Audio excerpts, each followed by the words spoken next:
Okay, so the real season begins now. The first non-super speedway, non-road course race of the year is in the books. It's a bit of a bummer that it's Phoenix, but this is what we're working with. At least we got something to look forward to with a softer option tire making a return. The same tire that we saw at the All-Star race last year as well as the Richmond race in August, which really added some much needed flair to this race, where passing was now possible, actual strategy was now possible, and even if it was artificial to an extent, it was fun. I mean, Formula 1 has had this hard, soft, medium option tires for years now, and yeah, I know NASCAR is not Formula 1, but I have never seen an F1 fan complain about their option tire, so I don't have a problem with NASCAR taking inspiration from F1 and implementing it to their races. Besides, it's not like we're gonna see this for every race. This is only for short tracks, and more specifically for Phoenix. Jeff Glock reported on Twitter that NASCAR is working on bringing this tire compound for the championship race. And I don't mean having the yellow regular tire and the red option tire. No, NASCAR is planning on having the option tire be the one and only tire for the championship race, which should be a welcome addition. And hey, it already brings some hype to the championship race. Not enough for me to give this track like 2 to 3 more years though. That ship sailed long ago. Even if the championship race in November is a hit, I don't want to see Phoenix be the title deciding race anymore. Also, the fact that NASCAR is going this far just to not change their short track package will always annoy me. Again, I got nothing against the option tire, but I feel like fixing the package and adding more horsepower will go a long way towards making this short track races worth watching for the more casual audience again. But I digress. Anyways, entering this race, the big surprise was Spire Motorsports. All eyes were on them after they put on all 3 of their cars in the top 8, with Hocevar in 3rd, McDowell in 7th, and Justin Haley in 8th. Of course, McDowell started from the rear after the team had to change the steering rack, but regardless, this was the best qualifying effort by far in team history. Of course, that's as good as it got for them on the weekend, as by the end of stage 1, only Hocevar was in the top 20. He finished 7th. And then in stage 2, it all fell apart. McDowell had not one but 2 flat tires. One of them he got while running a set of option tires that actually brought a caution early in stage 2. And this led to the restart where the big wreck happened that took several drivers out of the race, including the other 2 Spire cars of Hocevar and Haley. Another team that had a really rough showing today was Trackhouse Racing. All 3 of their cars qualified outside the top 20, and it didn't get any better on race day.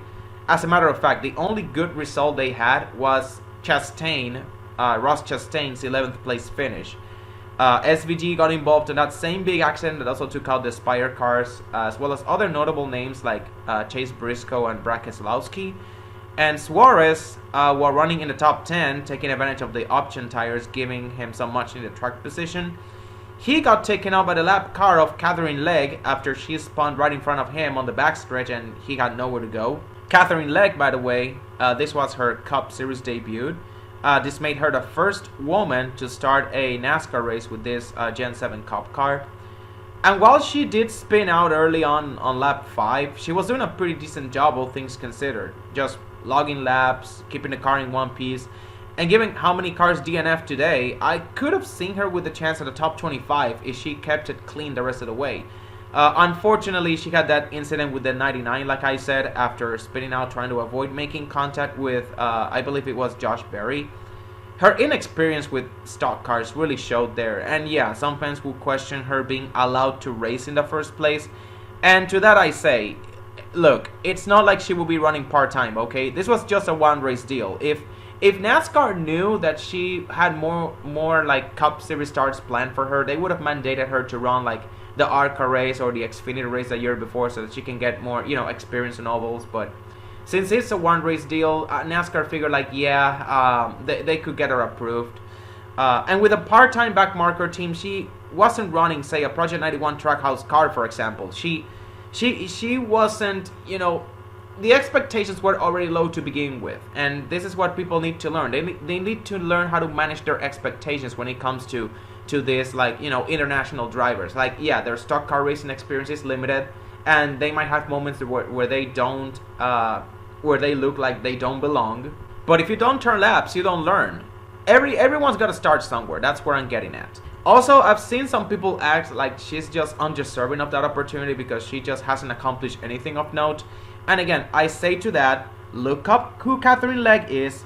She's won in IMSA. She's also made a couple of Indy 500s, and if you know anything about the Indy 500, you know how much preparation it takes and how hard it is to qualify for that race. And that's just scratching the surface of what she has done in her 20-plus year career across multiple motorsport series. It may not be the best moment for me to say this, considering she just looked out of place and her inexperience ended up taking out a driver who was in dire need of a good day.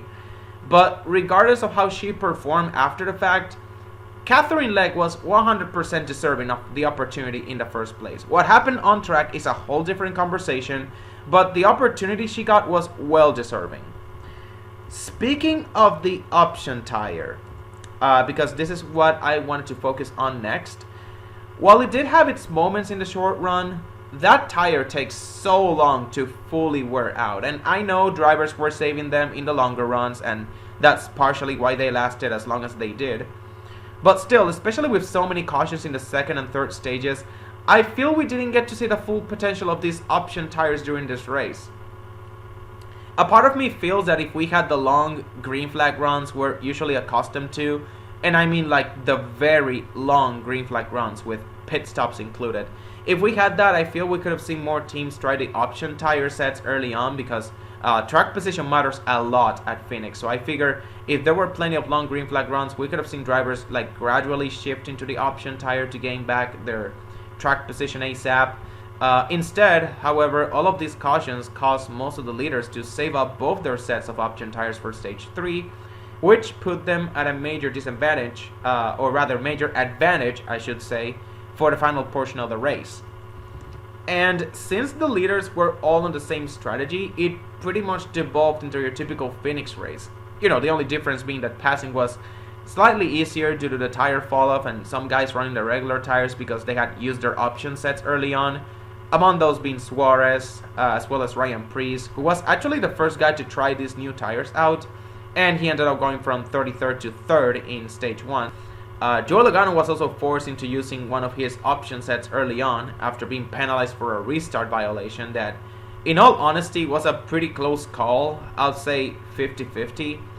But because it happened early in the race, like only on lap 15, I feel like NASCAR decided to go by the rulebook and penalize him, which in my opinion was the right call. But I also believe if something like this happened with like 10 to go, where it's like a 50-50 call, I don't think NASCAR would have called it a violation, because I am of the opinion that NASCAR wouldn't want the race winners decided on a penalty unless it's like pretty blatant and they have no other choice but to call it. If it's like a 50-50 call with less than 10 to go, NASCAR would let them race, for better or for worse. But yeah, this put Logano at a heavy disadvantage in stage 3, which eventually came back to bite him when he ran out of options and most of the leaders had one set left. He still managed to salvage a 13th place finish, however, which was the highest of the 3 Penske cars actually. But that's because Ryan Blaney suffered an engine failure late in the race after being a top 10 car pretty much the entire race, which was a bit of a disappointment actually, as Blaney has usually been a top 5 car almost every time we come to this track for the past 4 to 5 years. So I fully expected Blaney to be the one to challenge William Byron and Christopher Bell for the win. Unfortunately, it wasn't meant to be for him, and it wasn't meant to be for Byron either, as during his final pit stop, which was under green, a caution came out and he got trapped a lap down in the process, forcing him to take the wave around and restart at the back of the field. And while he did rally back to finish 6th, it was just another case of terrible luck for a guy who had a race-winning car. Him and Christopher Bell, in my opinion, were the 2 best cars today, in my opinion. Byron started on the pole and won stage 1. Bell won stage 2 and led the most laps. The story of the season so far, pretty much. The 20 versus the 24. Speaking of Bell, he might just be the hottest driver in NASCAR right now, because he just added to his win streak. And in pretty dramatic fashion too, as the race ended in a 2-lap shootout. Not overtime though, this was still like in regulation. But the race was decided between him, Denny Hamlin, and Kyle Larson. He and the 11 stayed side by side pretty much until the checker flag. There was a moment on the last lap where I thought Bell had Hamlin clear in turns 1 and 2, but didn't quite clear him. Hamlin came back to his outside, and then in 3 and 4, Bell pretty much used them up. Like, he crowded Denny way up into the wall. 11 didn't hit anything, obviously, but it allowed the 20 to get the win by half a car length. He essentially used Denny Hamlin's own move against him, because while Hamlin doesn't wreck people, at least most of the time, he does use them up, like runs them up the track. Like, that's a very Denny Hamlin move. The same move Bell just did to him to win the race is what Denny Hamlin usually does to, like, Kyle Larson at Pocono 2 years ago, for example. And also, this is what I think Eric Almirola would have done in the Xfinity race the previous day if he didn't get loose. I believe he would have tried to do what Christopher Bell tried to do to win the race on Hamlin. I believe Almirola would have tried that move on Alex Bowman if he didn't get loose. But because he got loose, he obviously put Bowman in the wall. So yeah, 3 wins in a row for Bell now. He is the first driver to do this with the Gen 7 car. He has established himself as a clear title favorite now. And not only that, he's also starting to make a case for the title of Best NASCAR Driver. Right now, it's still Kyle Larson, but Bell has just started to build a solid case for himself. This win also caps off a JGR sweep of the Spring Phoenix weekend for the second straight year, actually, because this happened last year too, where William Sawalich won the ARCA race, Chandler Smith won the Xfinity race, and Bell won the Cup race. This year, it was Brent Cruz in ARCA, Almirola in Xfinity, and Bell again in the Cup race. And all 3 winners of the weekend won in very similar fashion too, where they had to race another competitor hard all the way to the finish line on the last lap. The only difference is that Bell didn't have to make any contact with the other guy. His move was 100% clean. As for the race itself, as I previously mentioned, sadly, we did not get to see the full potential of this option tire. At least that's how I feel, at least. But what little we saw was encouraging and could be a sign of things to come. Obviously, NASCAR and Goodyear, they will keep working on it because this is the tire they will be using in the championship race, or the tire they want to use in the championship race.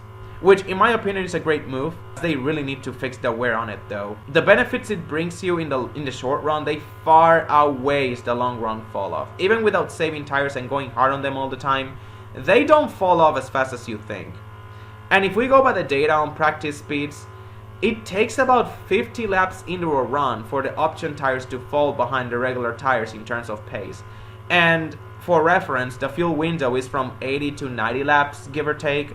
So you gotta wait until you're more than halfway into your fuel window before those tires start to noticeably fall off. That's ridiculous. That being said, however, that's where the cautions played a big part in actually making the race interesting, as the constant strategies and drivers switching between sets also kept things, engaging. So for that, I'm gonna give this race a solid B. It could have been better, yes, but what we got was still an improvement over the previous Gen 7 Phoenix races. As for driver of the day, I will give it to Josh Berry. Now, there were a few candidates worth mentioning. Obviously, there's the race winner himself, Christopher Bell, as he won his 3rd straight race, and you don't see that every day. Zane Smith, he finished 9th thanks to saving his option tires until the very end, so I feel he deserved a mention. Ty Dillon, he was actually on pace to be my driver of the day, I'm not kidding. He also saved his option tires until the very end of the race, and he was on his way to a top 5 until he got hit with a speeding penalty on his final stop, which relegated him to 16th. So sadly, I cannot give it to him, otherwise he would have been a shoo-in for driver of the day. Josh Berry, however, he put together a complete weekend for the Wood brothers. He qualified in the top 5, and he finished 4th. And it's not like he started up front either, fell back, and then found his way back to the front again. On the contrary, Berry ran top 10 pretty much the entire race and scored stage points. Also, according to NASCAR Insights, again, shout out to Trey Ryan for digging up these cool stats for us, this was not only the first time since 2021 that the Wood brothers had started and finished the race in the top 5, but most importantly, this was the first ever top 5 for the Wood brothers at Phoenix, which is crazy given all of their history in NASCAR, how they had never managed to place in the top 5 at Phoenix until now. So great job by Josh Berry. He looked like the best Penske car out there when you think about it. But yeah, that's it for this race. Now let's see if Christopher Bell manages to extend that streak, because with Vegas and Homestead coming up, there's a pretty good chance he might make it 5 in a row. Although, considering that drivers going for their 4th consecutive win tend to meet an unfortunate and tragic end to their race, I really doubt it.